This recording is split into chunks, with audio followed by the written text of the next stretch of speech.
Good evening, everybody. Welcome to the North Fair Oaks Community Council meeting. Victor, if we can start with roll call, please. Of course. Chair Everardo Rodriguez. Here. Vice Chair Beatriz Cerrillo. Right here. Councilmember Rosario Gonzalez. Here. Councilmember Linda Lopez. Here. Councilmember Rosario Lopez. Here. And Youth Member Yesenia Mendez. Here. Thank you, Victor. And as for public comment, anyone may speak up to 2 minutes on any topic not on the agenda. If you want to do so, please fill out a speaker slip, which you could get by the table at the entrance. And the council may not discuss or take any action on items not on the agenda tonight. Another issue with tonight's agenda is that we're going to be switching items 5 and 6, and we will be taking item number 6 before item number 5. So that's the only change, and we will get started with. Let me see the public comment. So item 5 is now It'll be number 6. That's Or we're right. just That's switching. correct. All Yeah. right. Just switching those two. And let me see what this comment. Oh, so this is one of the items on tonight's agenda. So we'll wait on that. So we'll proceed with item number 3. It's a presentation on the multi-family and single-family energy rebate program. Presentation by Rachel Launder from the Office of Sustainability. Good evening, Council. Can you all hear me okay? Okay, just a little short. Thanks for putting me on the agenda tonight. Once again, my name is Rachel Launder. I'm with the San Mateo County's Office of Sustainability, and I wanted to share an update on our office's programs and let you all know what energy efficiency programs are out there for yourselves and for the community that you serve. So just to recap on our office, I know we've done presentations here before when it comes to looking at our waste hauling contract, but there's a lot more to our office beyond the waste team. So we also have a livable community team that you may have interacted with through the Home for All effort, and they also work on active transportation issues. In addition, we have our climate change team, which addresses issues like sea level rise and how it affects our communities. And then we have our energy and water team, which is what I'm really going to be focusing on today. And I just wanted to share some pictures. I was just at Friendship Park before this, and our office has partnered with the health system and with the Sheriff's Activities League and the San Mateo County Parks to have compost at this community garden. And we just delivered 9 cubic yards, and everyone is really enjoying that for their land. So that's something that we do in the community, and I encourage you all to check out the plots. There's some corn that's already over 10 feet tall, so it's pretty amazing what's going on out there. And so our energy program, so energy efficiency is doing the same amount of work and living comfortably while using less energy, so getting more with less. And we have 2 programs that really kind of dictate what we can offer. So we have our Energy Watch program, which provides no-cost energy efficiency audits to small and medium-sized businesses, and this is mostly focused around lighting. So any businesses in North Fair Oaks can take advantage of this program, at least through the end of this year. And then we have our residential program, so the Bay Area Residential Energy Network, and that's where I'm really going to focus. So the Bay Ren is a collaboration of the 9 Bay Area counties, and the Office of Sustainability represents San Mateo County on this agency. And so why are all these counties focused on energy efficiency? Why is it so important? Not only does energy efficiency help us meet our state's climate goals, which is critical, but it also helps our residents and businesses save a lot of money and improve their standard of living. Through these energy efficiency programs, we can help keep people in their homes that may be deteriorating, or folks who may have really large utility bills. If we can leverage some of these programs, we can really help out some of our residents who may be impacted by that.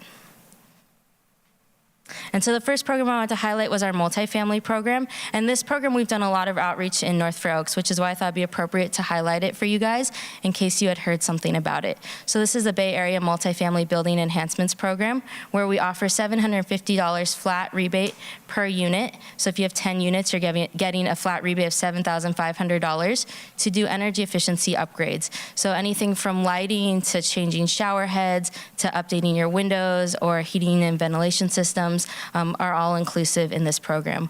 We also have free energy consultants. I'll come out to your property and identify a scope of work. And so this can be a really valuable program to property owners who are wanting to maintain or beautify their complexes and help their residents save energy. This is a huge piece when tenants really don't have the luxury of making upgrades in their own units. The property owner can leverage this program to help tenants make those improvements. And then our other program I want to highlight is our single-family home upgrade program. This is for single-family property owners, and we give rebates up to $3,100 to do similar types of work. So insulation, heating, water heating, windows are all covered under this rebate program. And so those are kind of all the measures that folks can get rebates for. And so this program is available at least till the end of this year, and hopefully we'll secure funding for years to come. And so this is another resource for folks who may want money back for doing essential energy work to their homes. And then we also support PACE financing, and this is something the county approved, so Property Assessed Clean Energy. It allows people to do these upgrades and more, like solar and water efficiency, by leveraging their property bill, their property tax bill. And so I can go into that later if you're interested, but it's a really interesting financing mechanism to allow folks who don't have good credit to do these sorts of upgrades. And then we also host a advising service where we have energy engineers who will offer free advice over the phone. And so this is a really awesome service where you can call them whether you're in Home Depot kind of comparing two different hot water heaters, or if you want to understand these rebate programs or you don't understand what your PG&E bill is saying, these folks can really help guide residents and business owners. And then this is the cool part. So if I lost you on any of this, we have our Check It Out toolkit, which I just borrowed from the Fair Oaks Library. And this is available in all the libraries across the county. And it has energy and water saving tools that residents can keep once they've checked out the kit, and then others that they can return. Some of the tools are costly and hard to find, and so it really provides access and literacy around these energy issues. We have the toolkit handbook available in Chinese, Spanish, and English. So we have LED light bulbs for free that residents can install and start immediately saving energy. We have a shower head that saves water, and hot water means you're saving energy as well. And so those are two items that people can keep. And then some of the other items, I didn't organize this well, but there's a device to see how much electricity your appliances are using, and another device where you can find where there might be leaks in your insulation. And so this is a really fun activity to do with kids, or also to do on your own home if you're not really a do-it-yourselfer, or you have some things that need some small repairs. So this is a resource that's available to check out, just like a book or a DVD. So we're really excited about this one.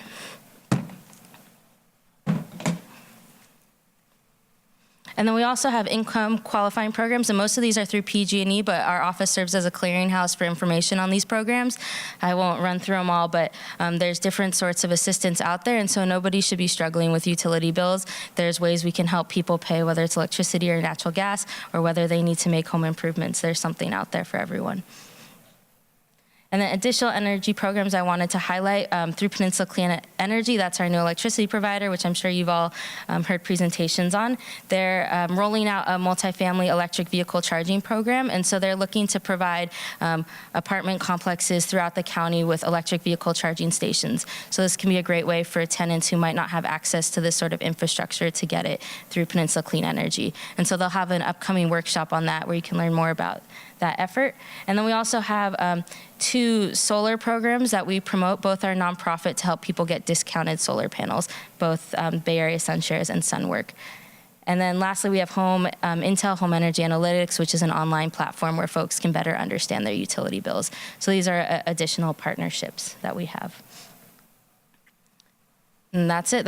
I know it's a lot of info. I provided you guys packets. I encourage you to reach out to me, or you can check our website, smcsustainability.org, for more information on our energy programs. But hopefully you're able to use these resources for your own home or pass them on to someone who might be in need of them. Thank you for your presentation. And if council members have any questions, please go ahead. If you can grab the closest mic. Yes.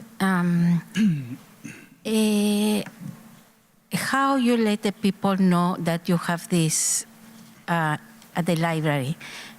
Because I visit very often the library and I have never seen this. You didn't know? Yeah, that's a great question. So for the library toolkits, we've done a lot of social media posts, and we also have flyers and posters at the libraries, but we definitely could enhance our efforts there. As far as like working with the libraries, we could do displays, or we could post flyers in other community spots. So I think that's a good point you bring up, and we'll work on that. Yeah, and then the other programs, we get the word out by sending like mailers. So we'll send people letters about the multifamily rebate program and the single family rebate program. We'll also host informational workshops and pull ads in the local newspapers. We've even gone to some churches in the area. So if you guys have any other ideas, we're totally open. For how long the people can keep the kit? They can keep it for 3 weeks. And then you can, once you return it, you can check it out again too. You can have unlimited checkouts. So if you really like that light bulb, you can take advantage of that. Yeah. Thank you. Yeah. Go ahead. So this is for homeowners only, correct? The kit's for anyone. The rebate is for homeowners only. Okay, so how, I thought I saw something for Yeah, so that's something that the is property that owner. so what are you doing with the apartment buildings? So for this program, we require the upgrades, some of the upgrades to be in unit, so they can't all be common space upgrades, like they can't just be the parking lot lights or the pool. So they have to do some improvements inside the units. It's up to the property owner what they want to do inside the units, whether it's changing the lights, changing the shower heads, upgrading the windows, adding insulation, fixing the wall unit heaters. So it's up to the property owner for that, to make that decision. And so this is something that the property owner has to access. A tenant could inform the property owner of it, but it does have to go through the property owner. And how are you doing the outreach to the property owners? Because, and I'm asking because our community is about half and half, renters and half homeowners. So how is the outreach being effective for both populations? Yeah, when we outreach to the multifamily property owners, we actually have lists from our county tax assessors and other lists through the county that identify all the property owners. And so we'll do cold calls, phone calls them, email them, or send them letters about it. And they're a much harder audience to reach. And then the single family property owners, we use social media a lot. And we also post flyers around the community and do informational workshops. Thank you. Yeah. Is this program countywide or just unique to North Fair Oaks? Oh, it's Bay Area wide, actually. Okay. Yeah, so definitely Great. countywide. And is the program income based or is just available? None of the ones are income qualifying except for the PG&E ones. And those ones are kind of more essential service based and less focused on comfort, more just focused on keeping the lights on. That's great. Any other questions? Go ahead, Rosaura. Yeah. This program is only in the San Mateo County, or you are in different counties? Bay Area wide, so all the 9 Bay Area counties. Oh, okay. Yeah, as far north as like Marin and Napa, all the way down to Santa Clara. Thank you. Any other questions? No. Thank you very much for your Thank you. presentation. Have a good evening. Thanks. Oh, and thank you for all of the information. Oh yeah, I knew 10 minutes would be too short because I like to talk, so Thank you. enjoy reading that. Yeah, thank you.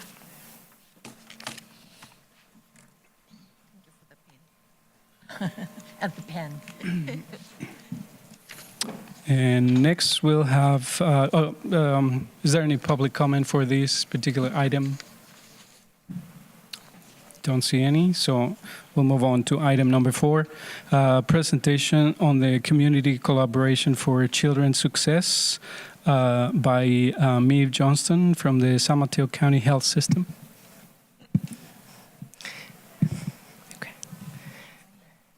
Good evening, Chair Rodriguez and council members. I thank you for allowing me to come here to present to you on this county initiative called Community Collaboration for Children's Success.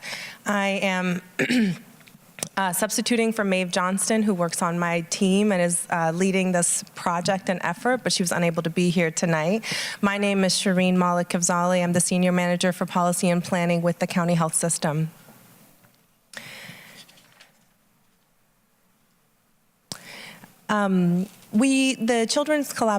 The Community Collaboration for Children's Success is an effort that started with the county manager recognizing, as he was looking at data, that many of the clients in our juvenile probation system, in our mental health substance abuse programming for youth, many of our clients were coming from very similar zip codes. And so he wanted us as a county to think more about what does that mean if there was potentially some more challenging locations where a lot of our clients were hitting our high intensity systems that create a barrier for children's success. Those that end up in probation, for example, or in child welfare have hit some kind of a challenge in their lives that could put them in lower opportunities for success in the future. We recognize that there are both assets and challenges that we need to understand in these high-need geographies and zip codes. We also knew that those that are impacted most by these challenges are also those that understand those challenges best and also know their aspirations for their communities best. So we wanted to engage youth and families. We felt strongly about collaborating because our children it's not a one-stop shop. They're in their schools, are leaders, they have families that are in leadership, our police systems, libraries, schools. There's so many agencies that are involved in supporting youth. We wanted to collaborate deeply. And we also wanted to bring a trauma-informed approach to this initiative because we recognize that many of our high-need youth or at-risk youth have experienced trauma in their lives. And some of the health research, we really understand that trauma, any incidence of trauma has deep implications on health outcomes in the future. We also wanted to bring an approach or a principle around learning as we go. We wanted to make sure that as we implemented this initiative that tomorrow we were better than informed than we were today. And so we have an evaluator that's working with us on this initiative. So what is this initiative overall? There's 3 phases in this initiative, and we are in the center of phase 2. The first phase was really conceptualizing the project. We recognized that many of the youth were coming from the same zip codes and places, but what does that mean exactly? Some zip codes are really large. Where should we start to focus? So we brought together a collaboration which included a county probation, human services agency, county office of education, First 5, behavioral and recovery services, as well as a broader health system focus, and all sat together and really thought through what it was that we needed to make sure we're in place to support this initiative off the bat. Then the second phase of the project would be planning. And that's what we're in now, going into communities of high need and asking the members what it is that are the challenges for youth success, what are some of the aspirations and ways to overcome those barriers. And then finally, phase 3 is implementation, which would begin in July 2019. So I wanted to tell you a little bit more about starting with phase 1 and move into phase 2 where we're at now.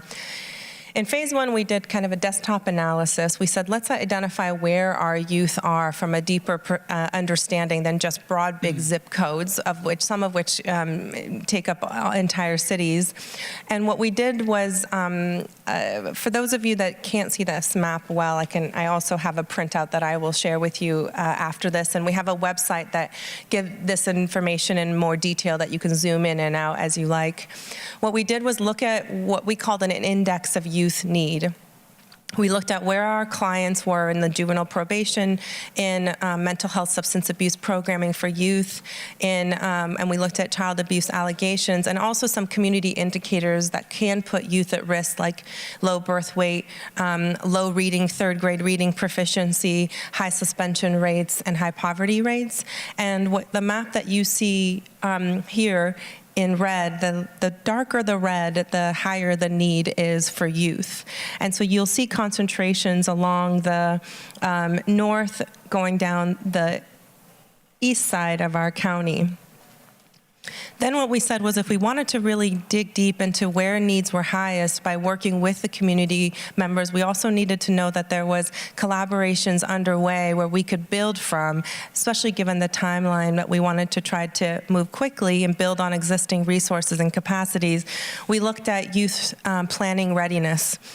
We looked at where the big lift school districts were.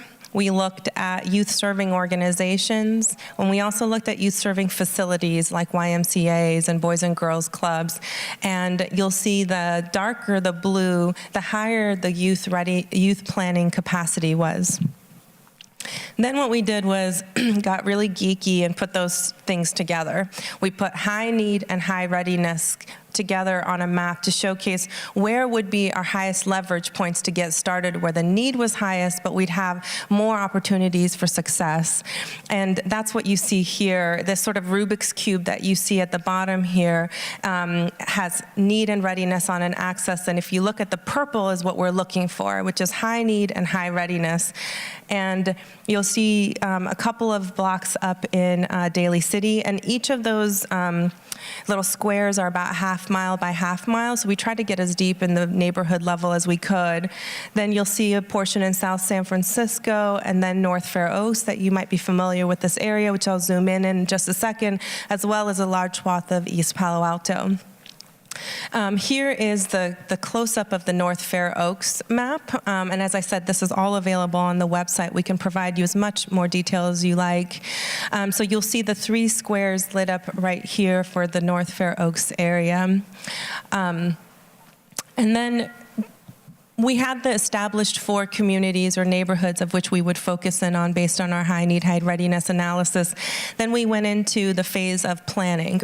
We established what we called neighborhood leadership groups, of which we were very lucky to have Chair Rodriguez and Council Member Lopez participate in the first North Fair Oaks meeting that was held in May 22nd, if I'm not mistaken, where we brought together key leaders in the community, those from the school district, from the libraries, from the police. We did a broad outreach to get folks together, let them know about the initiative locally here in the place, ask them to identify assets. One of the things we want to not overlook is making sure that we're building on existing assets and understand the resiliency factors that have made North Fair Oaks so successful, even as we identify the opportunities to increase success for youth. So, excuse me. So part of our plan is to work with the neighborhood leadership groups to identify assets barriers to success, and then identify aspirations and interventions that would make a difference to overcome those barriers. We wanted to both work with those neighborhood experts, but also dig deeper into working directly and hearing directly from community members and youth that are impacted to learn what they identified in their families and in their growing up to be the challenges, and their families to being able to be successful. Because what we do know is that most families all want the best for their children. It's just that some people stumble with a lot more challenges than others do. So that's where we are calling on community champions, of which I'll have an ask for you at the tail end of this. It's to identify youth that are in the community, leaders that are well-connected, that could connect with getting information and connecting and bringing and engaging local impacted community members. We also have a countywide steering committee that is an impressive group of people that I learn a lot from, that we've convened them once, and tomorrow we'll be convening them again. They include folks like the DA, head of probation, Human Services Agency, Foster Youth Advisory Committee, the Youth Commission, a large group of people at the countywide level, including faith-based organizations and others that are thinking about how to support youth countywide, to really help us bring that county perspective to the local work. Our hope is that the local work will inform our countywide efforts, and as well as our countywide efforts will inform the local work. The end product of this planning phase, which will end in June 2018, will be 4 community plans and asset maps. And those community plans will identify and prioritize community-identified interventions to improve children's success based on the information that we've identified in this planning process. So here is a broad map of the planning stage. That's phase 2. We are currently in July. We've had 1 North Fair Oaks meeting. We are planning a second. We have the North Fair Oaks plan should be in place by mid-January, working closely with the neighborhood leadership group. And I would like to pose the question of how we can work closer with you going forward. We are currently doing planning in North Fair Oaks and in South San Francisco, and then we will begin planning in East Palo Alto and Daly City next. So phase 3 is implementation. We're not close to that yet, but we will present the community plans to the Board of Supervisors. They've been deeply engaged with us throughout this process, and we will be sharing with them the community plans and the interventions that have been prioritized for the community to see whether or not what we could provide as far as resources. We've also already started engaging with foundations and other folks who might have resources to bring to bear. So the questions that I might have for you all, one is if you have any questions for me, certainly to the degree that you have ideas for folks that need to be part of the neighborhood leadership groups, if you have champions that in mind that would be able to participate, we have stipends, we have a lot of flexibility. And I would also like to hear from you how you would like to stay informed about this project. We could bring regular updates for you after every neighborhood leadership group. We could come to you at the tail end of the plan. I'd love to hear from you how you'd like to engage. Thank you very much for your presentation and for your invitations. If council members have any questions, please go ahead. Well, nice to see you, Shireen. It's been a while. It has been. Nice to see you. I think right now you're looking, it's imperative that you get the champions set up, because my understanding is the champions are the ones that are out in the trenches, pretty much. Correct? That's right. Yeah. So I actually did nominate 2 champions. I talked to Paige this morning and gave her the information. So I think, I recommend to all council that you know, we all know a lot of people that we start referring names, to this project. I think what's key, though, is we get kids. We need to hear from the kids. We need to know what our youth think they're missing, what they think needs to happen. I think that's critical to the success of this project. But I will personally dedicate to working, and I hope that our council, my fellow council members, do the same.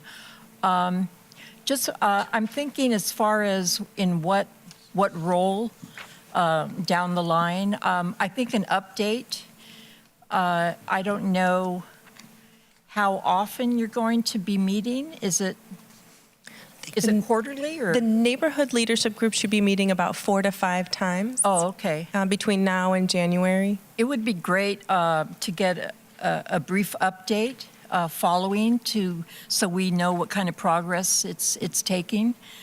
But I think the best we could do is to help, generate and recruit the champions to get involved in this. Yeah. I think that's really great, and we have a flyer here that we're leaving for you that will give you the ability to easily communicate to champions what it is that the work is, and we'd be happy to send you copies and mail them to you, deliver them, or email it to you if it's easier for you to email out. What we will do, Linda, or Councilmember Lopez, is certainly follow up with an email to all of you with some of the resources that we have here, a link to the website, as well as the this outreach material for the champions. That was just my suggestion. I don't know what you want. Yeah, no, that is great, and I second Linda on that invitation to other council members and the public at large to participate in this endeavor. I was just looking for the website to say it out loud. Is it the one at the bottom here? Yeah. If you go to, it's a bit long. It seems a bit long, but if you go to gethealthysmc.org, you can find Community Collaboration for Children's Success as one of our key initiatives.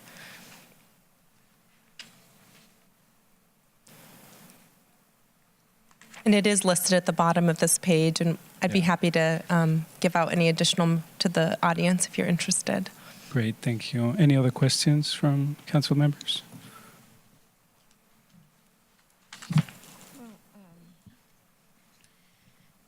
I have a comment. Well, this is very nice program, and thank you very much for doing this for the community, especially for the youth. But in this flyer, it says $20 per hour.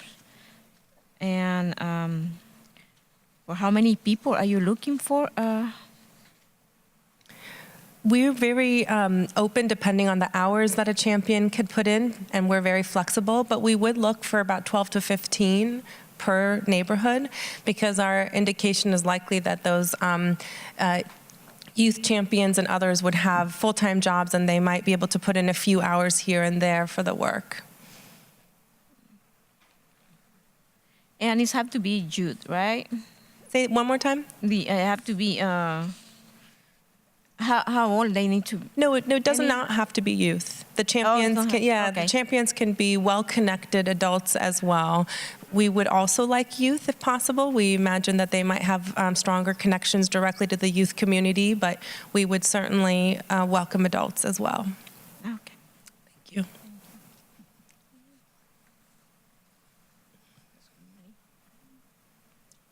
And as part of the reach out efforts that you are making, are you sending this information to local schools? We are through the neighborhood leadership group and the connections that we have. We are sending it to school board members, to those that are participating in the North Fair Oaks neighborhood leadership groups that have connections to the schools. But to the degree that you have more direct relationships with PTAs, for example, or youth leadership groups within the schools, that would be a layer deeper than we probably have right now. Okay, thank you. Looks like no more questions, so thank you very much for the presentation. Thank you very much for your time. Thank you.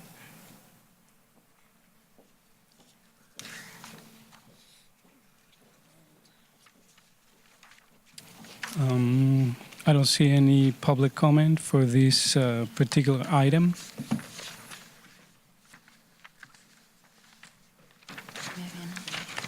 So we will go on with the next item, which is number 6 on the agenda, the consideration of an off-street parking exception pursuant to the county zoning regulation section 6120 to allow one-car garage where two-car covered parking is required.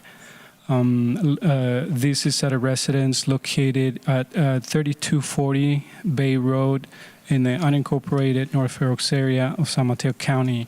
We'll have the presentation by Helen Gannon from Planning and Building Department. Good evening. I would like to thank you guys for allowing my presentation to go in front of number 5.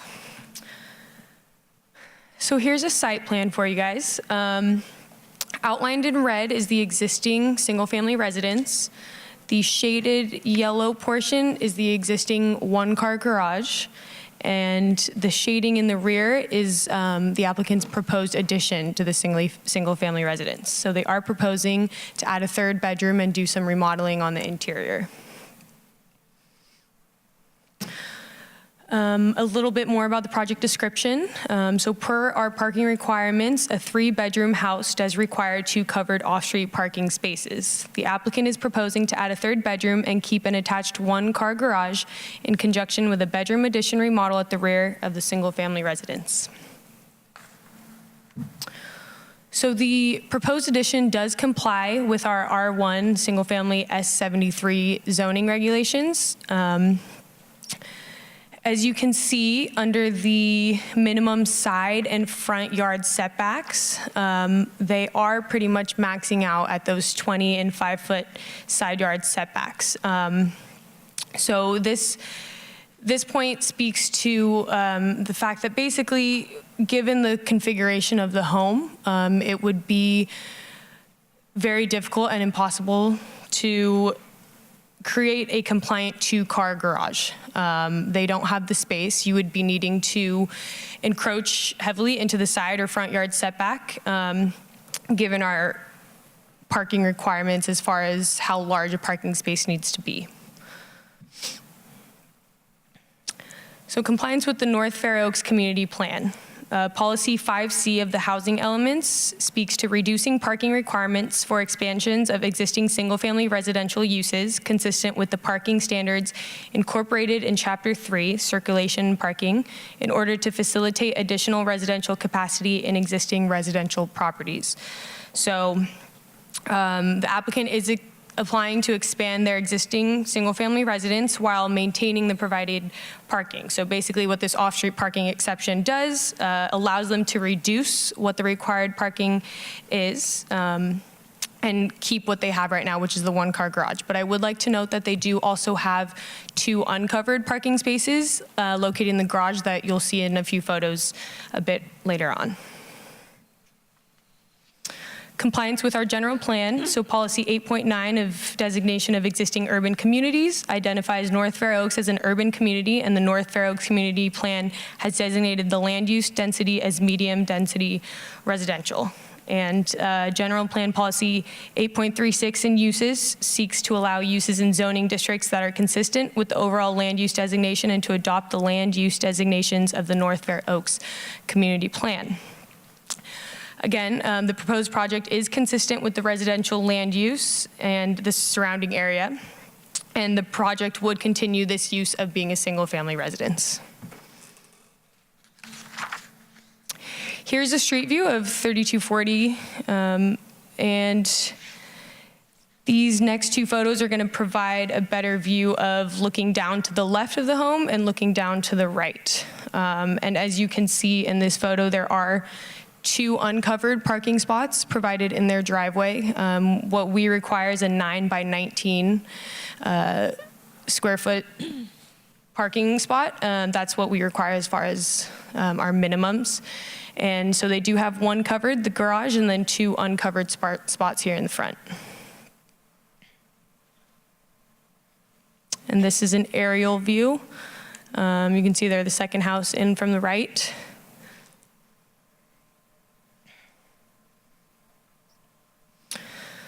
So our recommendation is that the North Fair Oaks Community Council provide a recommendation to the Community Development Director on whether the council concludes that the required finding for the off-street parking exception can be made, so that the establishment, maintenance, and/or conducting of the off-street parking facilities as proposed are as nearly in compliance with the requirements set forth in the county zoning regulations, section 6119, as are reasonably possible.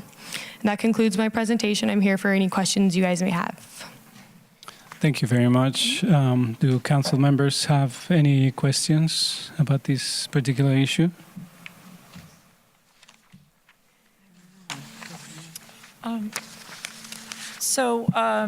With the addition of the remodel, they're going to be less 1 covered parking, correct? No, so Wait, they have 2 covered parking right now? no. Oh, it's the one with the 2 spaces in the driveway. Yes, so Okay, they're all right. going from 2 bedrooms to 3 bedrooms, Okay. and so in our regulations, anything with 3 bedrooms or more requires a 2-car garage. Okay. They're hoping to just keep the 1 car. Keep that, and they're still going to have the The 2 uncovered spots in the front. Okay, so Correct. there's not going to be any space. We're not taking away changing anything, there. correct. Okay, all right. Yeah, the addition, as my understanding is that the addition is going to happen in the backyard. Is that Correct. right? It'll be in the rear, so no changes to the front, and all the addition will match with the existing residence in terms of exterior color and Do you everything. know right now if the owner actually uses that covered parking? Or is it like a lot of us, we use it for storage? That I don't know. The applicant not is here, open. but Oh, Mostly. yeah, oh, there you go. Okay, all right. So you're still, so it's still sufficient then with your 2 driveway parking spots? Okay. yes. Just want to make sure it's not going to spill over to the street.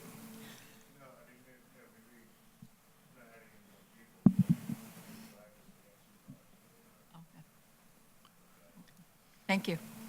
With the residents in the immediate area notified? Yes, everyone within 300 feet of the property was notified, and I did not receive any calls or emails of concern. Okay. Rosaura, did you have a question? Yeah. You said the 2 bedrooms is required to have 2 car parking. No, A 3 bedroom is the same thing? no. So if they currently have 2 bedrooms, and they're in compliance right now with 2 bedrooms, you only need a 1-car garage, Okay. 1 car covered. But now that they're going to 3 bedrooms, they would be required to have 2 Oh, okay. covered. But the space, the uncovered parking in front it has enough room for how many cars? For The driveway has enough room for 2 cars. 2 cars? For 3 bedroom?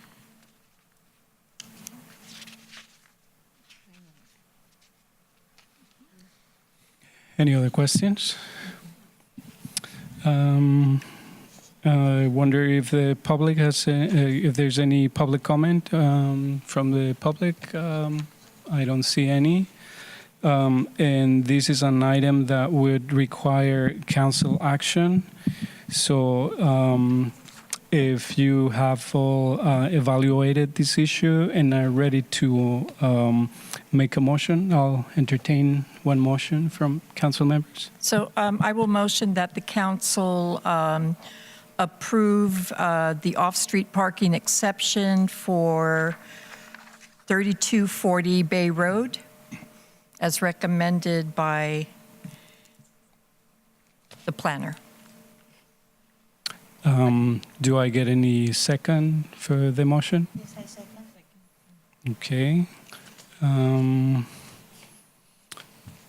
And all those of you in favor say yes Yes. and yes. So motion carries. Great, Approved. thank you. Thank you. And the next item of tonight's meeting will be the a presentation on a new three-story, 10,671 square foot mixed-use development consisting of 1,330 square feet of commercial space and a parking garage on the first floor, and 8 condominium units on the second and third floors. The building site is located at 3252 on Middlefield Road, right at the corner of 6th Avenue and Middlefield Road in North Fair Oaks in San Mateo County. The project requires major subdivision, a Bayside Design Review permit, and the preparation of an initial study per California Environmental Quality Act.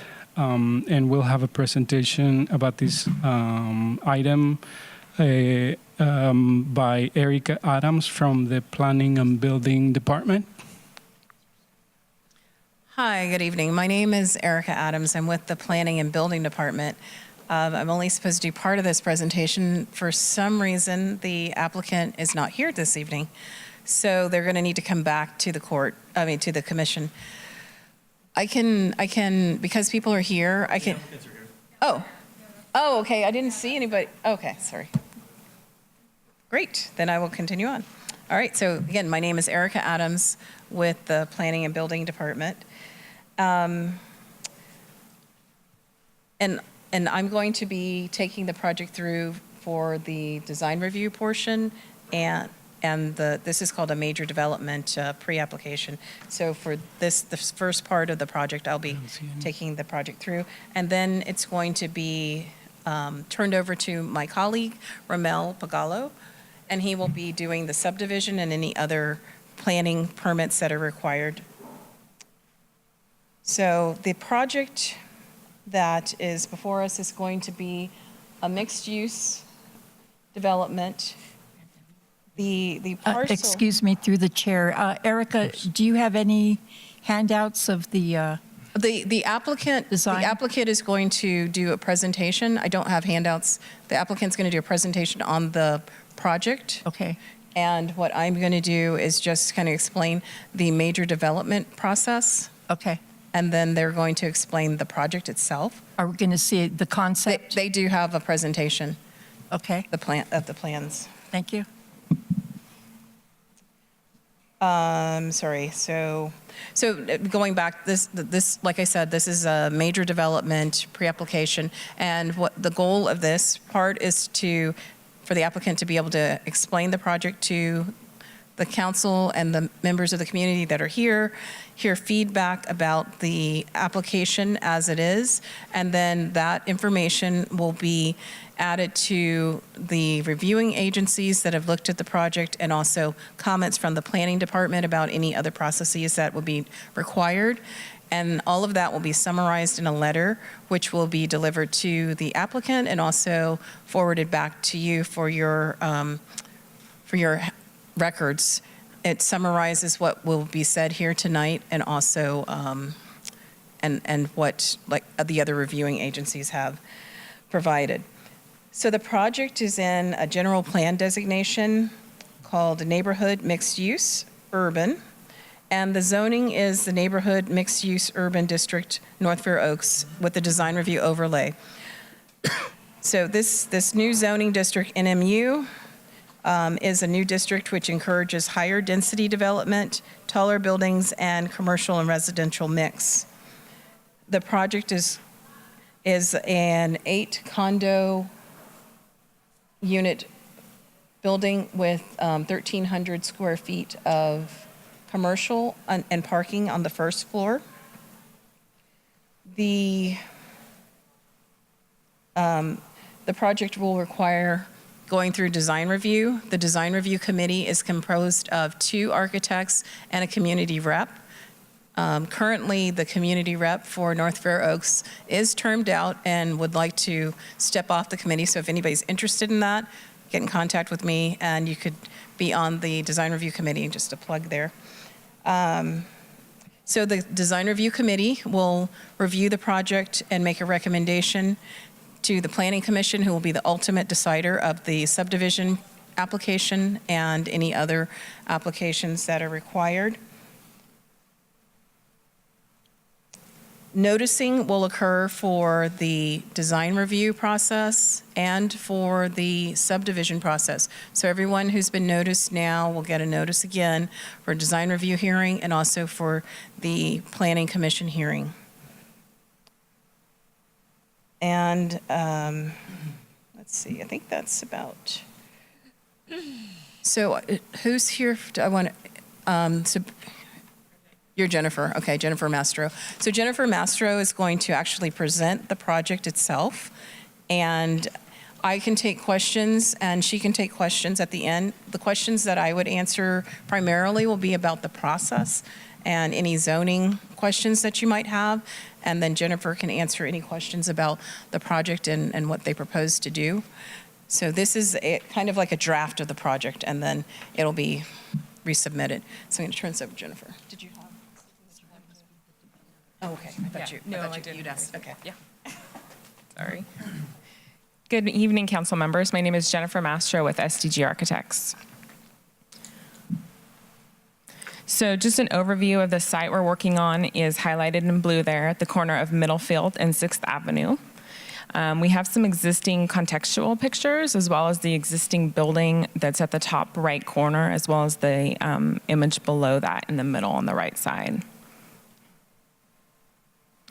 The existing commercial storefront space is approximately 2,700 square feet.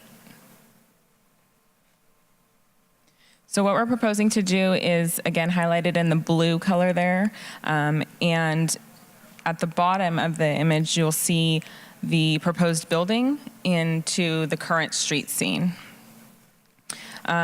We are proposing to enhance the street scene with new residential and commercial space. We believe that this will help provide more activity on the street than is currently there with the residences and the commercial space. Eric already covered the zoning. The current lot size is around 6,600 square feet. For the zone that this project is in, we would be allowed 9 residential units, and we're proposing 8 at this point. We currently meet the front, side, and rear setbacks with the project. I'm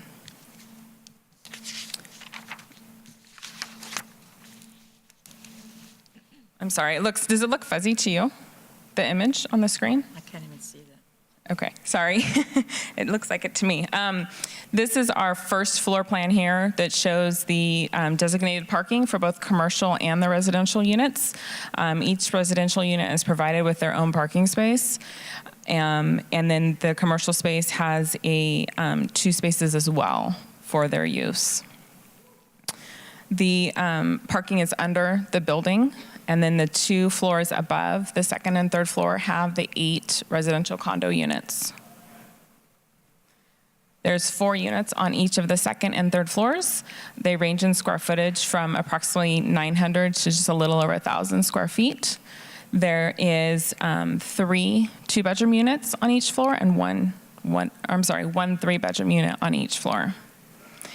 Each of the units does have their own usable outdoor space. And here's the 3rd floor, very similar to the 2nd. Our project has a mix of stucco as well as horizontal wood siding, or hardy board siding, metal railing, and the paint or the color schemes there are shown on the board as well. And again, we're here if you have any questions regarding the architecture or the planning process, Eric can answer for you. Thank you for your presentation. Any questions from council members? Yes. You said that you're going to have 8 units, Correct. 2 with 3 bedroom each. So there'll be a total of 6 2-bedrooms in the project and 2 3-bedrooms in the project. And how many parking spaces they're going to have each unit? The zoning requires 1 per unit in this case. And the commercial? The commercial has 2 designated for it itself. Okay, thank you. Would you be able to clarify where the entrance to the parking garage or garages are going to be, whether those are on 6th Avenue or on Middlefield Road? Okay. And then on the Middlefield Road side, is that where the commercial front is going to be? Correct. Okay. So that'll provide space for 1 business or 2 different? I would say businesses? probably 1. 1. Depends on how it gets subdivided, but Okay. So, I'm sorry, how many businesses? 1. 1 business? And on the Middlefield Road side. And the parking's gonna be parking over there? entrance on the 6th Avenue side.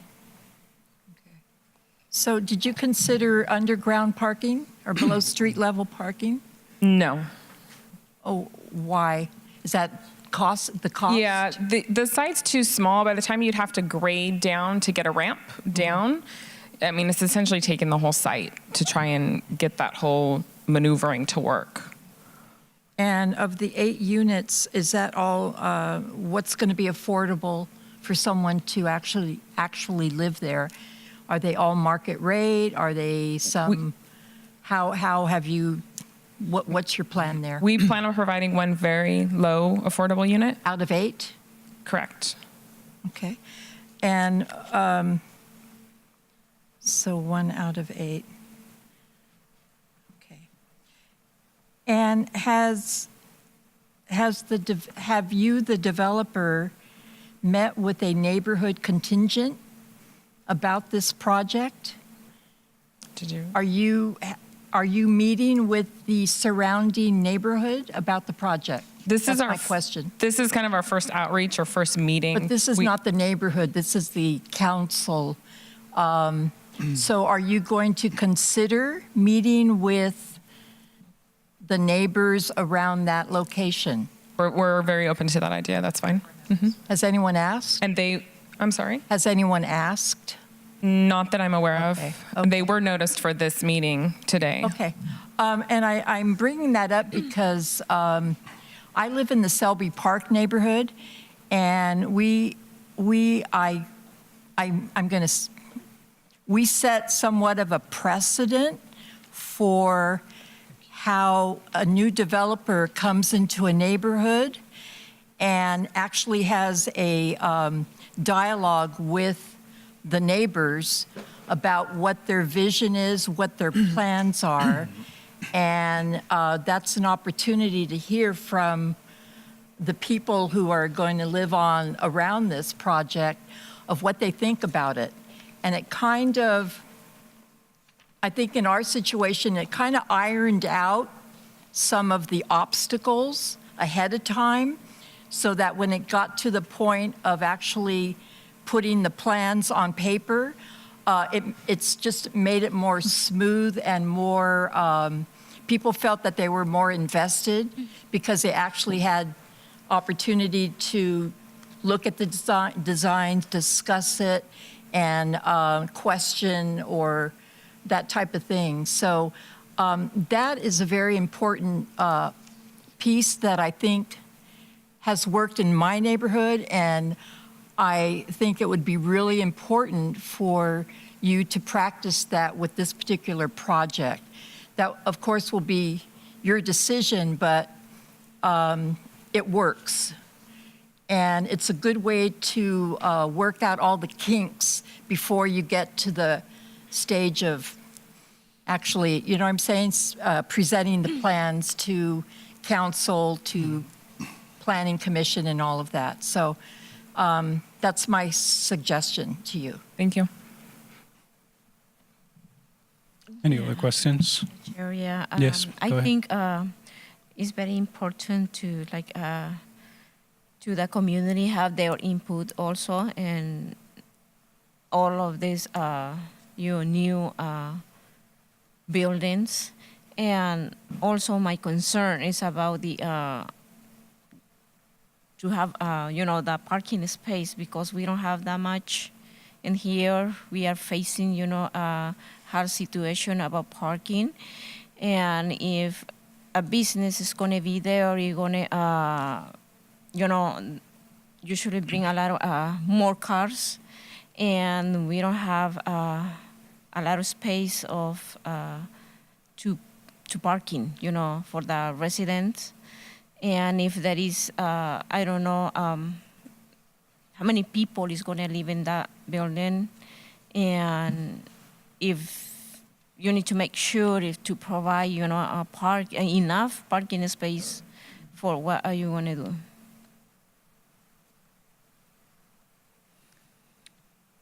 Thank you, Basically. Rosaura. That's it. Thank you, Rosaura. Any other questions from council members?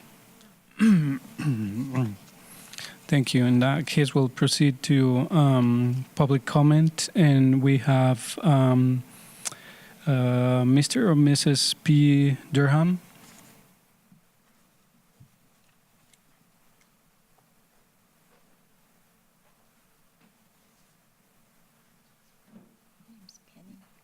Penny. Yeah. And you have 2 minutes for your comments. Thank you. See how quickly I can speak.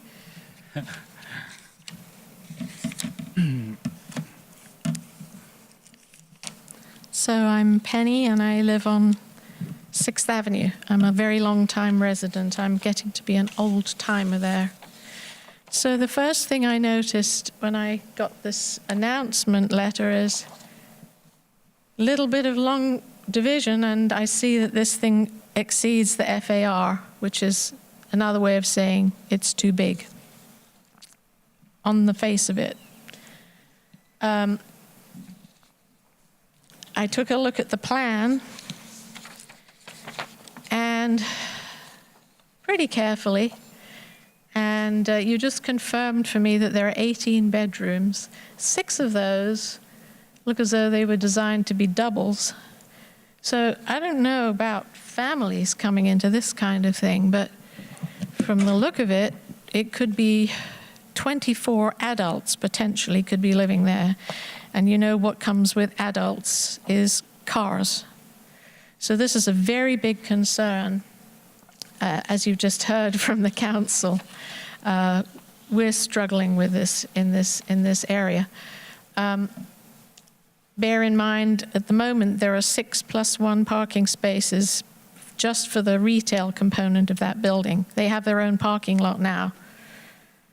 So if all you're providing is something in a private garage for the people who work there, there's going to be 0 for the businesses. This is just me looking at the plans. We'll hear more about it, no doubt.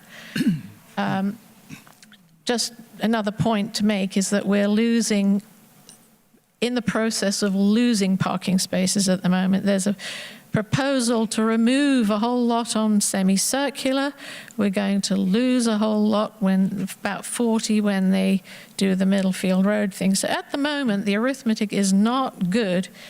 Our current parking situation is getting worse, and the potential addition of 24 cars. I invite you to look at semicircular, the 300 block, the 400 block of 6th, any time of the day or night, and it'll give you an idea of the parking situation.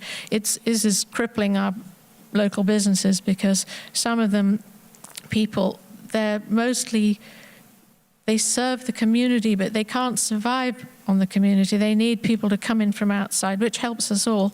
And those people can't just drive up and park anywhere. So, you know, we're really struggling.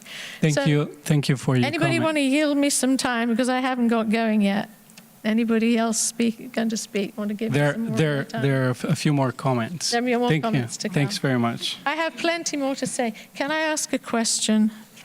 Erica, maybe you could tell me. Can you decode this? Maybe at the end of the meeting you can ask individual questions. Well, I just want to know because it's some language that was on the plans in the planning office, and I just want to say that I hope Eric will explain it. I would be very disappointed if I thought that the county was making negotiations with the applicant before this has come into the public.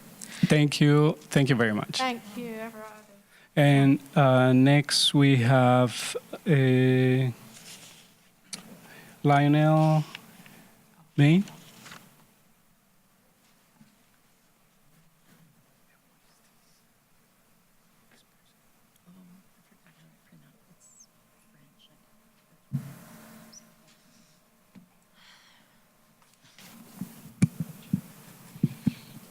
Good evening.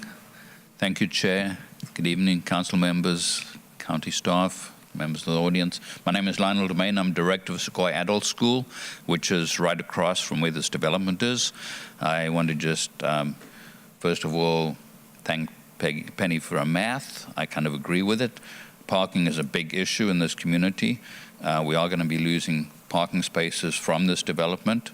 And I already have students who don't get to class because they can't park. They get tickets because they need to take exams and they can't come out and move their cars. So parking, really, really big issue here, and it's got to be solved. Taking away parking through this development is not really good for the community. I do applaud the fact that we're getting more housing. So we have a big issue with housing, and it's great that there's some new housing development going. One possibility to do more parking on the corner down the road is an empty lot, which has been empty for the 20 years I've been at the school. Maybe that can be converted into parking. It's not very big, but maybe even put 10 in that. Second thing, I'm really concerned about safety. So that intersection at that corner there, I've seen people hit in that intersection. I've almost hit people because it's just not a safe intersection. So when construction is going on and when more people are moving in and out of there, I'm concerned about the safety of that. So those are my two really big concerns. I represent a lot of students. I am willing to serve on a community leadership group to work through these issues, but I want to be very clear. Parking, number one issue. Number two issue, parking. Number three, safety. Thank you. Thank you very much.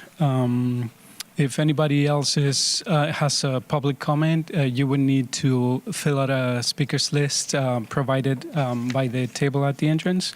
And next we have, I'm sorry, it's hard to read.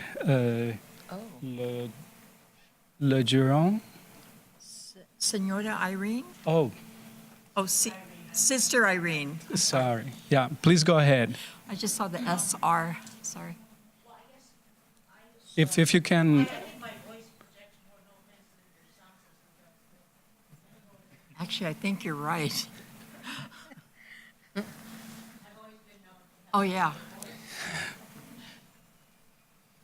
Anyway, okay, first of all, I take issue with the picture you have of the blue building that's across the street. That's our building, which we've renovated, and it's now a beautiful beige and burgundy. But anyway, I guess we're kind of concerned as to what the retail will be because, you know, we are Catholic bookstore, so we were kind of concerned as to what retail is going in across the street from us.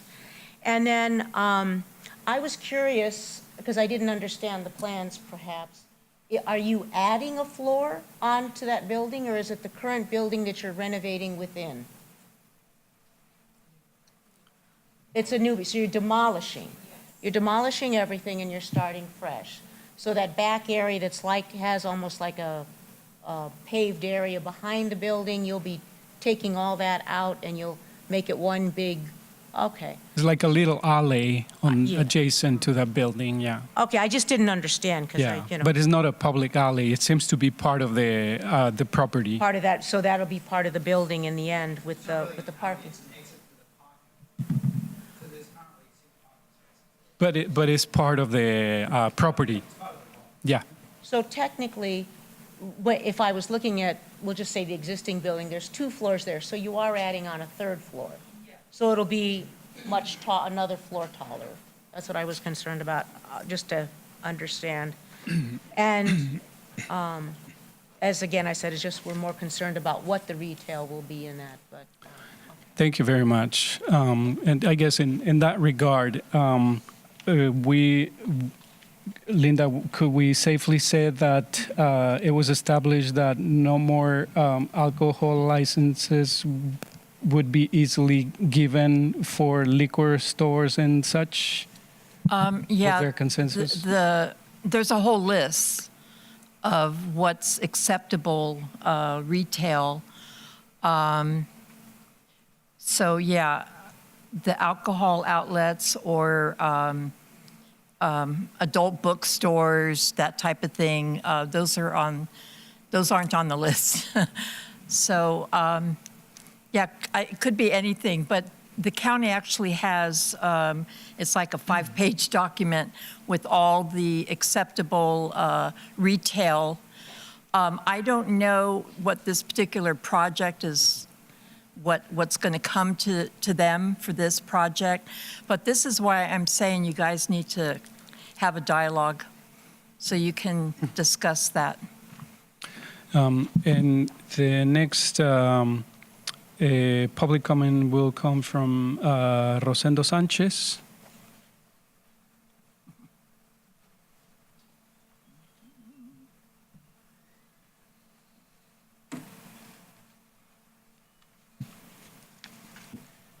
Hi, my name is Rosendo Sanchez, and I have a property next to the to the place where they want to build this building.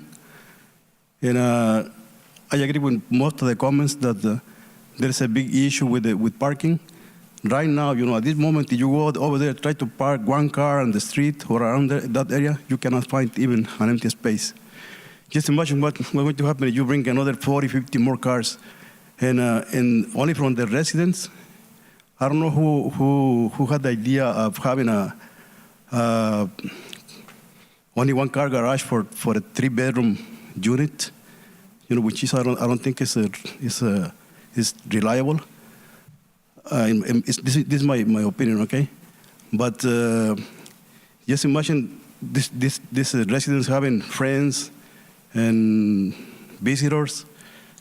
Is going to bring at least 40, 80 more cars into the area, which is going to be a real safety issue, because we have a property over there, like I told you. We used to have a business over there.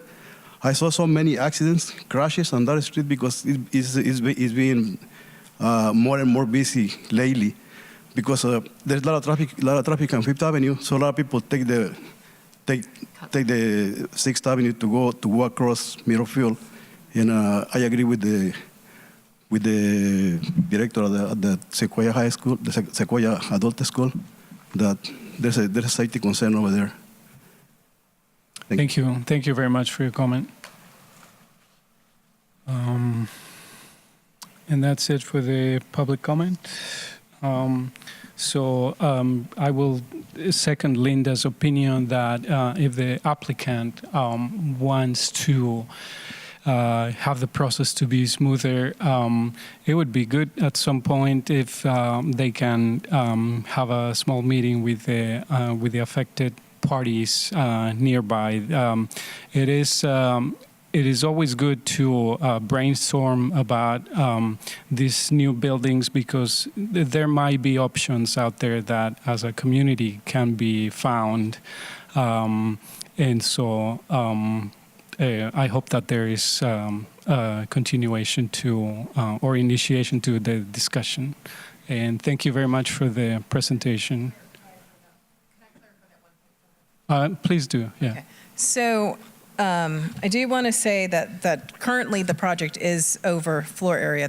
This is, as I said, kind of like a draft project, and there are some areas of zoning that they do not comply with. They actually are a little bit creeping into the rear setback, so they don't meet all the setbacks and floor area. They through the Housing Accountability Act, which is a state law, when you provide an affordable unit, you're allowed the concessions, which is what my note said, ma'am.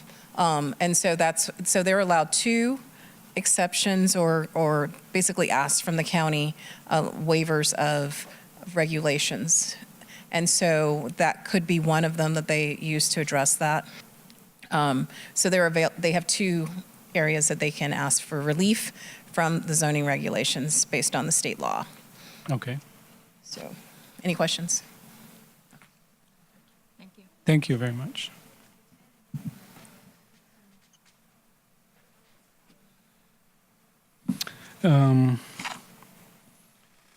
Thanks very much. And the next item we will have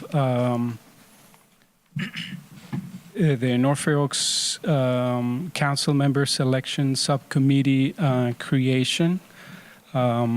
This is to go through the process of reviewing some of the applications that potential new council members could join the council. And so, Victor, do we have a specific number of applicants? Yes, so we had the opening posted on the Board of Supervisors website and in the newspaper, I believe, for about 2 months. In those 2 months, we received 4 adult applications. All of them, well, we received 5, but one of them lived in Millbrae. I'm not sure why they applied.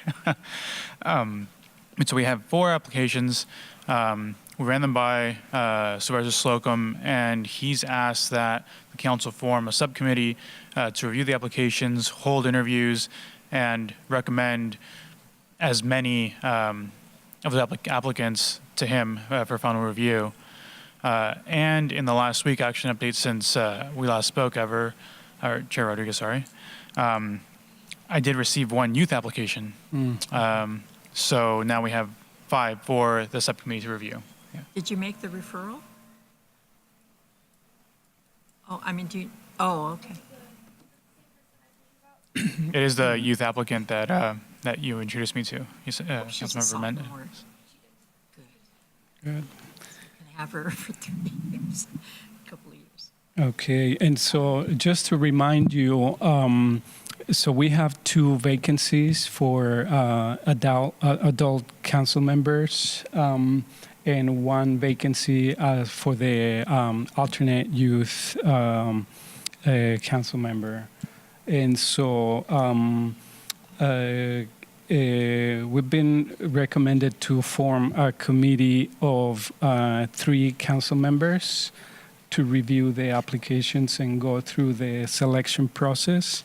I would like to be part of it, and I wanted to ask you if any of you would be interested in being part of that process. If nobody wants to do it, I'll do it. Linda, Unless you would do it? Beatrice wants to do it. Yeah, that we don't know. She's not here. Yeah. If you're dying to do it, go ahead. If you're not,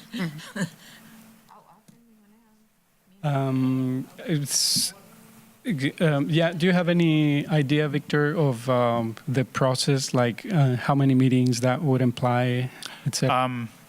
I would imagine, and it's up to the subcommittee to determine, but I would imagine that you would have a meeting, sit down, review the applications, decide who you want to interview, and then you could set a date to hold interviews. You can work through me to reserve a room at the community center. And it really depends. You can set a hard date and say, if you want to interview, you have to come this day between these times. That is completely up to the subcommittee's determination. So potentially we would be looking at maybe 3 or 4 meetings, separate meetings for this process. Usually the meetings are around here in one of the meeting rooms, and so perhaps, I don't know, 1 every 2 weeks or something like that. Sure. Yeah. Yeah. I'm sorry, what meeting are you talking about? And so it would be a series for this committee of 3 members. Potentially, we're looking at perhaps 3 or 4 separate meetings. Maybe 1 to look at the applications and select those members that we want to interview.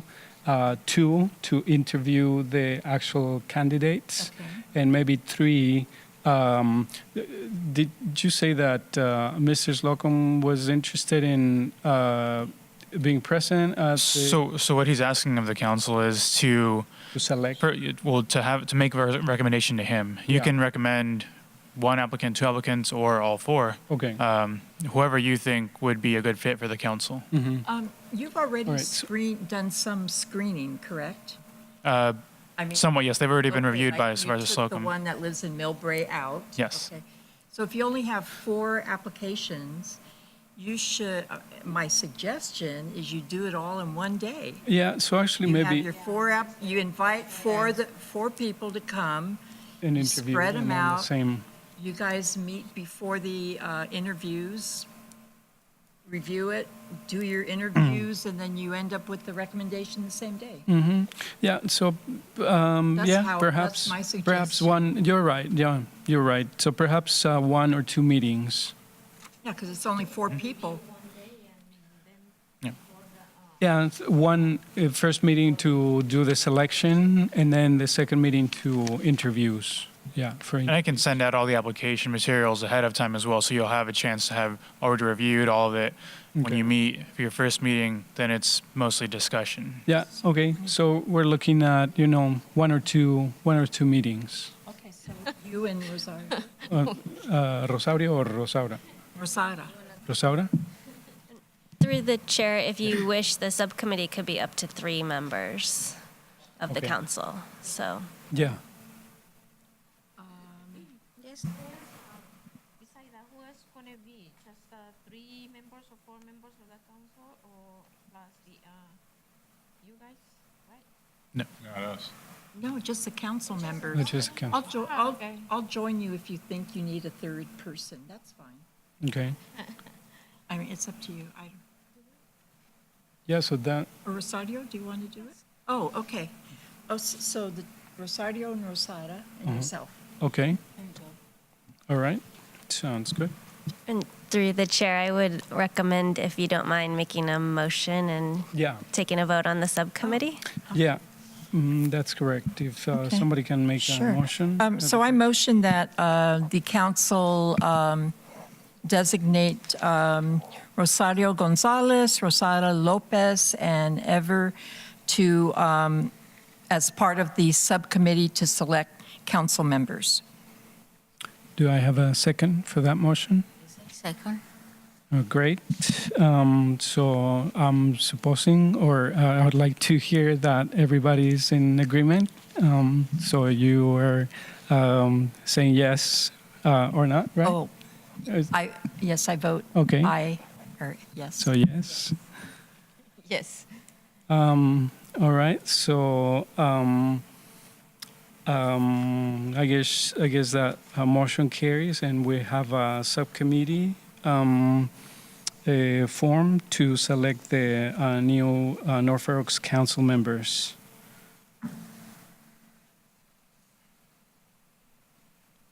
Okay.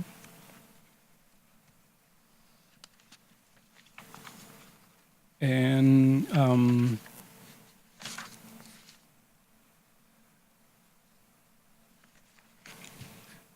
I'm sorry I skipped the public comment, but if there's any public comment, I will take that.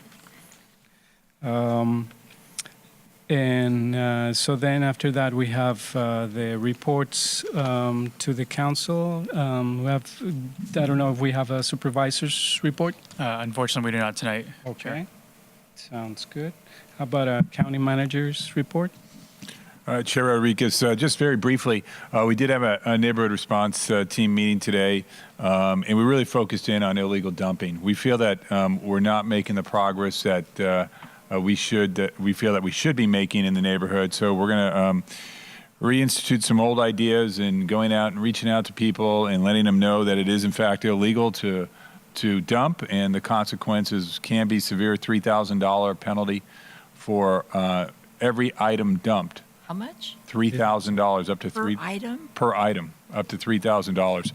So it is serious. It does bring blight to the neighborhood, and we want to make sure that we address that. We're also looking at hiring an intern to go out every day and look for patterns in places and contact those homeowners if it's left out in front of their place. Let them know the seriousness of this illegal act. It just brings such blight to the neighborhood, and it doesn't foster the recycling process. So there are certainly other means to get rid of things. We're going to promote those through, the dump days. We've got some recycling opportunities coming up that we'll inform the board about. But we really want to come out with a campaign that, basically says if you see something, report it, and help us keep your neighborhood clean. Additionally, I think Chair Rodriguez, you had asked for an update on the Stanford project on Bay Road. I really don't have any specific information other than I did see recently online a video of the new project. It is progressing very quickly. It shows Stanford people walking through the project. And I'd like to check and see if at some point if we could get a tour for this board, if we can notice it as a study session or whatever, and do a tour, just so you all have an opportunity to see what's going on there, and to see if there's any opportunities for the public at that location. That is my report. Thank you. Okay, thanks very much. Council members' reports, if anybody has anything. Mike, you know the cameras that are set up, are those not being effective? Those actually Yeah, 'cause have how been. many are there now? Yeah, Like- through the chair. There are 4 up right now. One did get damaged, Oh, actually shot up. oh. Really? Yeah, so What's the location on that? that one I don't have the location of. I don't, did you? I believe it was on Westmoreland. Oh, okay. There it was. Oh, right there. So we are in the process of getting more, but those areas have been pretty good, actually. And we have actually caught people on camera and have reported them and cited them because of that. But there's other areas in the neighborhood that we have just not been as successful. We are going to look at some more cameras in the high dumping locations to help alleviate that. But they have been effective in other ways too, in crashes and different things that have occurred in the neighborhood. And I'm sorry, one more question. I'm sorry the sheriff's not here tonight. 4th of July, we're already hearing, I mean, every night, yeah, oh my God, it's already starting and it's not even 4th of July. Are they going to do anything different in detecting where gunfire is coming from, or do No. they have that apparatus to locate? No, we don't have the shot spotter here in North Fair Oaks. The only one that I'm familiar with is in East Palo Alto.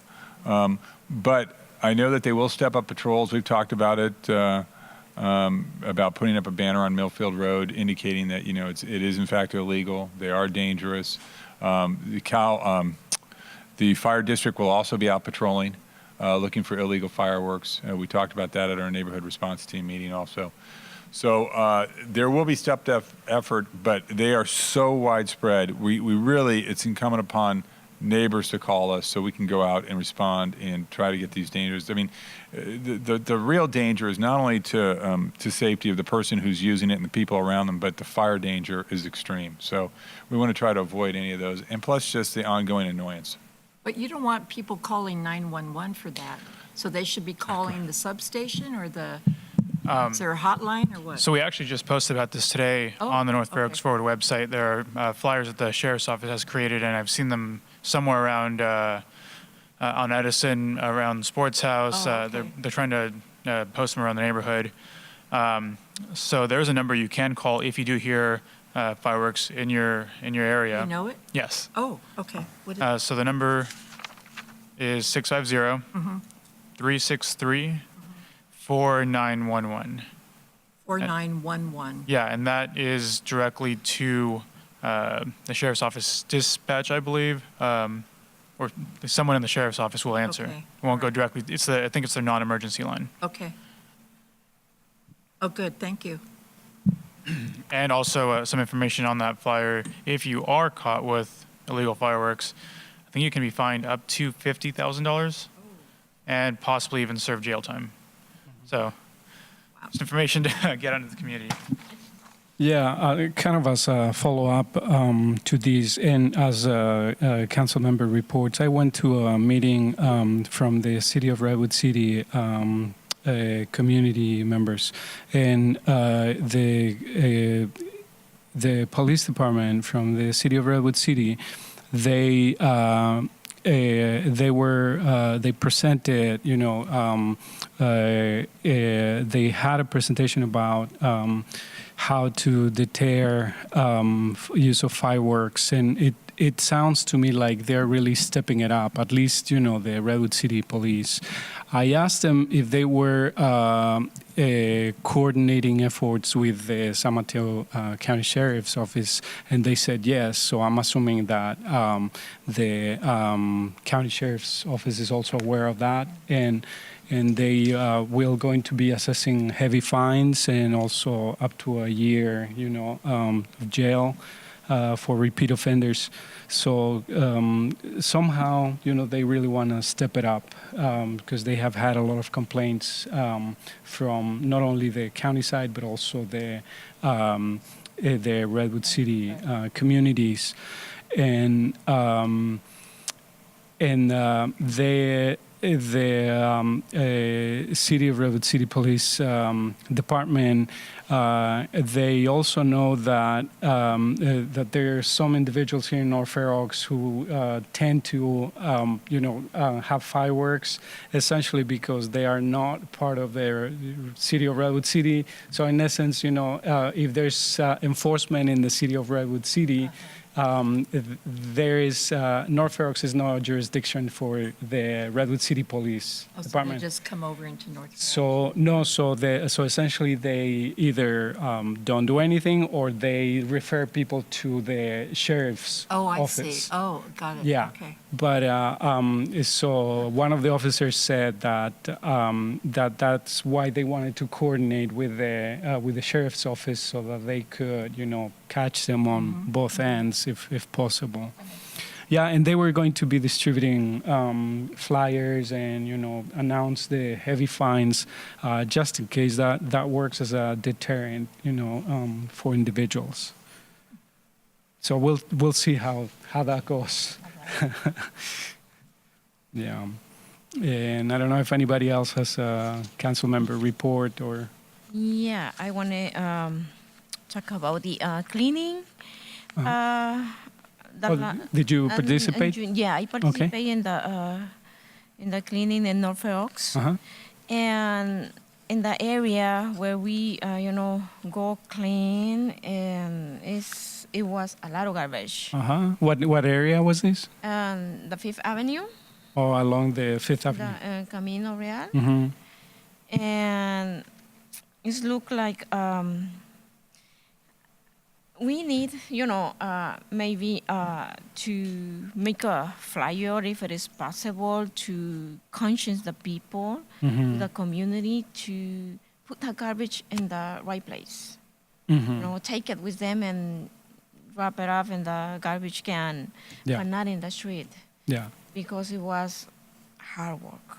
I agree, but the other thing is we need trash cans because if you try to create conscience in people to put the garbage in in the wastebasket, but they cannot find one, people are usually just going to do what's easiest. Yeah, maybe. And but I think particularly along commercial corridors, it is inevitable, inevitable that you will find garbage, whether that is in the city of Palo Alto, that may have a lot of resources to prevent that, or in Redwood City. So, commercial corridors are notorious for gathering garbage. Yeah, but I think the communities need to get informed. Yeah, so I think it would be a good effort to clean. Yeah, it would be a good effort to create conscience and at the same time maybe getting some extra trash cans to sort of, attack the problem from both ends. Yeah. At least on the commercial corridors, I think, where there's more, where people tend to congregate more, that'd be good. But if we walk in different areas in North Fair Oaks, is also a lot of trash street. Yeah. So I think maybe we need to see how the schedule of the sweeper. Oh, for the sweeper? Oh, the street sweeper? Mm-hmm. Yeah. How often they come, and certain areas they don't come, they don't clean at all. So usually they come once a month. The sweeping. I'm not sure about the Middlefield Road street because obviously that's a heavier, more area with more traffic, more pedestrians, more vehicles. So I'm not sure about the Middlefield Road, but I know that the other areas is once a month that the sweeper goes. Right, Chair Rodriguez. On Middlefield Road, it's every Friday morning, I believe, and I've asked Public Works to actually look at and cost out another street sweeping day during the week potentially after the weekend, because I noticed on Mondays it's particularly bad after a long weekend. So Yeah. if we could get it somewhere on, Fridays and Mondays or Tuesdays, and I think, the streets would look a lot. Mm-hmm. I agree. Yeah, thank you. I just real briefly, Yes. I continue to work with the North Fair Oaks Public Art Group Committee. We have different names for it. We're currently planning out the Fifth Avenue underpass project. And I'm actually suggesting a name for the project. So, but anyway, because we can't just keep calling it the Fifth Avenue Underground Project. So I actually thought of the name Paseo Artístico, which is like a art walk type of thing. Yeah. But anyway, so the plans are still in the works, and I encourage everyone who has an interest in art, or if you know any artists or anyone interested in bringing art to North Fair Oaks, please have them come to our meeting. The next one is on July 9th at Fair Oaks Clinic from 6 to 7. And at that meeting, we're going to propose the plan for not the cleaning piece of the Fifth Avenue underpass project, but the art piece. So we've been meeting around that and putting together a strategic plan on how we're going to, do that. So it's moving, and I encourage everyone to come. And if you can't come, please send people that you think would be interested, because we always need a lot of, ideas from people. Thank you. Thank you, Linda. Any other reports from council members? Sorry about the cancellation of the study session. And also, it came to my attention, a couple of people complained that they were notified that there was going to be that meeting, but they were not notified that the meeting was going to be canceled. And so people came, They showed up didn't here and find called anything. me. Yeah. Yeah. And so They if called me from the parking lot. we can, Well, unfortunately, we did hear that people did show up for that meeting. We didn't do any formal outreach from our office. There was a notice that was sent out via Nextdoor. oh, okay. And subsequently, there was a cancellation notice that was sent out via Nextdoor. But at that point, I think that word of mouth had spread, and maybe the word of mouth of the cancellation didn't spread as rapidly as the meeting itself. So unfortunately, we did have a sizable group that showed up here for that meeting. Okay. All right. Thank you. But if we ever do that again, I mean, it's not a big deal to call the Fair Oaks Community Center staff and have them post a sign. That's. Oh, you mean at the place where the meeting is supposed to Or be just held? a sign on the Yeah. front door, sorry, but the meeting's canceled. Yeah, That's it, that's right. Yeah, that's all. that's fair. Okay. So I believe that's pretty much it. So the meeting is adjourned. Thank you. Thanks, everybody. Thank you, guys. Yeah. Thanks, Victor. Thanks, Victor. There you go.